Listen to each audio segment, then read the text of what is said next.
कोल्हापूर जिल्ह्यात फक्त शेतीसाठी विद्युत पुरवठ्यावर भारनियमन केल्यानं शेतकऱ्यांची उभी पिकं पाण्याअभावी अक्षरशः वाळून जात आहेत। त्यामुळे पट्टण कोळोली आणि इंगळी गावातील संतप्त शेतकऱ्यांनी पट्टण कोळोली महावितरण कार्यालयावर मोर्चा काढून अधिकाऱ्यांना धारेवर धरलं। महावितरण कंपनीनं फक्त शेतीचं 6 तासाचं भारनियमन सुरू केलंय। सध्या रखरखत्या उन्हाळ्यात एक दिवसही शेतीच्या पाण्याला विलंब झाला तरी पिकं करपून जात आहेत।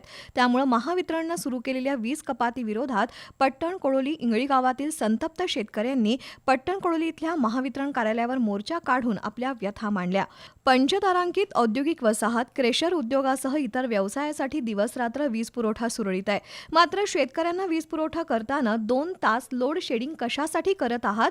खरोखरच भारत कृषीप्रधान देश राहिला आहे का, असा सवाल उपस्थित करत शेतकऱ्यांनी अधिकाऱ्यांना धारेवर धरलं।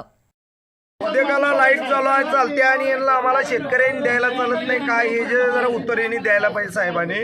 आणि क्रेशर खडी केशे ते आहेत ते चालू असतात इळभर आणि शेतकऱ्याला का मिळत नाही लाईट, हे म्हणून त्यांनी विचारायचं आहे। एवढी कळकळीनं विनंती की शेतकऱ्याची लाईट एवढी पूर्ण द्यावे 8 तास। दरम्यान भारनियमनावर उपाययोजना करून शेतकऱ्यांचा 2 तास खंडित होत असलेला विद्युत पुरवठा पुन्हा सुरू करण्याचं आश्वासन महावितरणच्या हुपरी विभागाचे उपमुख्य अभियंता रोहित कुलकर्णी यांनी शेतकऱ्यांना दिलं।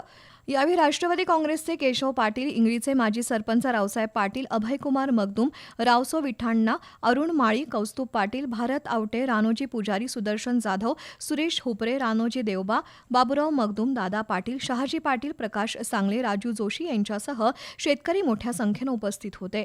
या आंदोलनात संतप्त आंदोलक आणि महावितरण अधिकारी यांच्यात चर्चा घडवून आणत हुपरी पोलीस ठाण्याचे पोलीस निरीक्षक सत्यवान हाके यांनी कायदा सुव्यवस्था अबाधित राखली।